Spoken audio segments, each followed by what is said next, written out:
ಮಧ್ಯಪ್ರಾಚ್ಯ ಯುದ್ಧ ಶುರುವಾಗಿ 1 ತಿಂಗಳ ಮೇಲಾಯಿತು. ಆದರೆ ಯುದ್ಧ ನಿಲ್ಲುವ ಲಕ್ಷಣಗಳು ಸದ್ಯಕ್ಕಂತೂ ಇಲ್ಲ. ಇಸ್ರೇಲ್ ಜೊತೆಗೂಡಿ ಅಮೆರಿಕ ಜಂಟಿ ಸಮರ ಸಾರಿದ್ರೂ ಇರಾನ್ ಮಾತ್ರ ಬಗ್ತಾ ಇಲ್ಲ. ಏಟಿಗೆ ಎದುರೇಟು ಕೊಡುತ್ತಲೇ ಇದೆ. ಹಾಗಾದ್ರೆ ಇವತ್ತಿನ ವಾರ್ ಅಪ್ಡೇಟ್ ಏನು? ಬನ್ನಿ ನೋಡೋಣ. ಟ್ರಂಪ್ ಡೆಡ್ಲೈನ್ ಮುಗಿಯಲು ಕೆಲವೇ ಗಂಟೆಗಳು ಬಾಕಿ. ಕದನ ವಿರಾಮನ ಅಥವಾ ಇರಾನ್ನಲ್ಲಿ ನರಕ ಸೃಷ್ಟಿನ? ಮಧ್ಯಪ್ರಾಚ್ಯದಲ್ಲಿ ಯುದ್ಧ ಆರಂಭವಾಗಿ 37 ದಿನಗಳು ಕಳೀತಾ ಬರ್ತಿದೆ. ಆದ್ರೆ ಇರಾನ್ ಇಸ್ರೇಲ್ ನಡುವಿನ ಕಾಳಗ ಮಾತ್ರ ನಿಂತಿಲ್ಲ. ಕ್ಷಿಪಣಿಗಳ ಆರ್ಭಟಕ್ಕೆ ರಕ್ತಪಾತ, ಕಣ್ಣೀರ ಕೋಡಿಯೇ ಹರಿತಾನೆ ಇದೆ.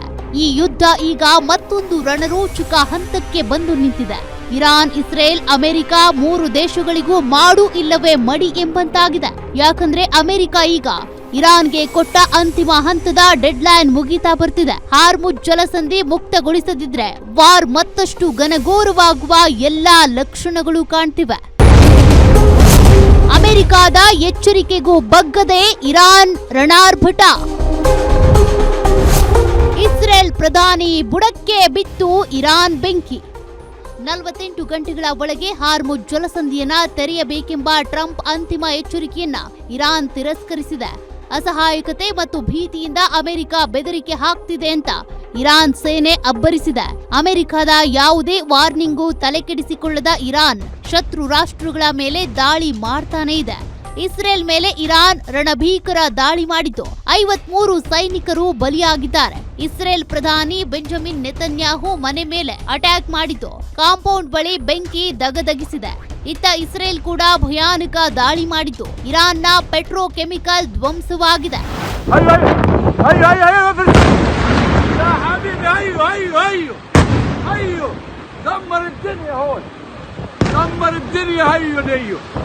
دمر الدنيا فرسلية نزل فرسلية هاي فوق راسي يا عيال. ಯುಎಸ್ ಇತಿಹಾಸದಲ್ಲೇ ರಣರೋಚಕ ಕಾರ್ಯಾಚರಣೆ. ಇರಾನ್ನಲ್ಲಿ ಸಿಕ್ಕಿಬಿದ್ದಿದ್ದ ಪೈಲಟ್ ಕೊನೆಗೂ ರಕ್ಷಣೆ. ಅಮೆರಿಕ ಫೈಟರ್ ಜೆಟ್ ಪತನಗೊಂಡ ಬಳಿಕ ಪೈಲಟ್ ನಾಪತ್ತೆಯಾಗಿದ್ರು. ಕಳೆದ 2 ದಿನಗಳಿಂದ ಪೈಲಟ್ಗಾಗಿ ಅಮೆರಿಕ ಸೇನೆ ತಲೆಕೆಡಿಸಿಕೊಂಡಿತ್ತು. ಅಮೆರಿಕ ತನ್ನ ಇತಿಹಾಸದಲ್ಲಿ ಅತ್ಯಂತ ರೋಚಕ ಕಾರ್ಯಾಚರಣೆ ನಡೆಸಿ ಪೈಲಟ್ ರಕ್ಷಣೆ ಮಾಡಿದೆ.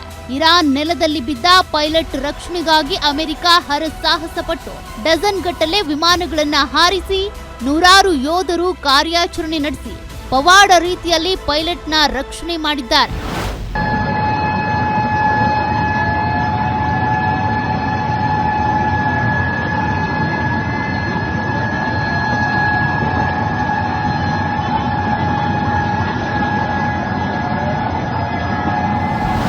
ಆದ್ರೆ ಅಮೆರಿಕದ ಪೈಲಟ್ ಅನ್ನ ಯಶಸ್ವಿಯಾಗಿ ರಕ್ಷಿಸಲಾಗಿದೆ ಎಂಬ ಟ್ರಂಪ್ ಹೇಳಿಕೆಯನ್ನ ಇರಾನ್ ತಿರಸ್ಕರಿಸಿದೆ.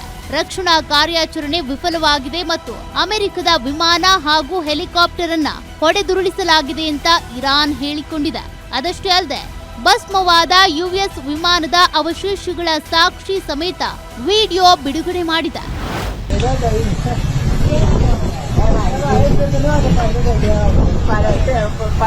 ಒಟ್ಟಾರೆ ಮಧ್ಯಪ್ರಾಚ್ಯದಲ್ಲಿ ಯುದ್ಧ ಮತ್ತಷ್ಟು ತಾರಕಕ್ಕೇರ್ತಿದೆ. ಹಾರ್ಮುಜ್ ಜಲಸಂಧಿ ಮುಕ್ತವಾಗದಿದ್ರೆ ಯಾವ ಸ್ವರೂಪ ಪಡೆದುಕೊಳ್ಳಲಿದೆ ಅನ್ನೋದೇ ಈಗ ವಿಶ್ವಕ್ಕೆ ಆತಂಕ ಕಾಡಲಾರಂಭಿಸಿದೆ. News desk, guarantee news.